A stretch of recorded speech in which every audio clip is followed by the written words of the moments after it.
So all of the fines and settlement money are held in various grants, and so the dollars will go into various accounts, and what we're attempting to do now is plan what specific projects those dollars will go toward. And so we're in that process. We've been doing it for a number of years, and we're looking at a fairly balanced approach across our coast that involves the construction of barrier islands, quite a bit of marsh creation, as well as sediment diversions or hydrologic modifications in the case of an HNC lock, Bayou Cheyne, or the Calcasieu Ship Channel salinity control. So there's definitely a matrix of projects that we're targeting at this time, and they span literally from border to border across coastal Louisiana.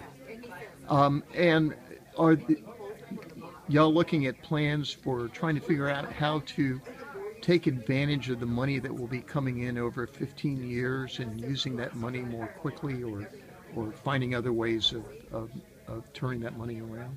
Absolutely, and we're currently doing the balance between, one, identifying the projects, then starting to evaluate what the funding stream will look like and when the dollars will be available, how long it will take to get through engineering and design and permitting and land rights for each of the individual projects, so that we can best match up what dollars will be available to us and what dollars we need to be able to put on the ground.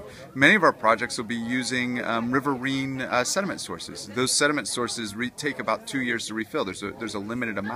So it's not necessarily a bad thing that the dollars are coming over time. They very well could match up with our project needs. And so if indeed that doesn't happen, we'll start looking at the possibility of securitizing out potentially parts of that revenue, and or looking for other revenue streams to get those projects in quicker. So all of those discussions are happening. Today was a huge step toward continuing to lay the foundation of what is likely to occur as a result of the dollars that are coming to Louisiana. And for the money that was involved in the settlement announced in July, when's the first of that money going to be available?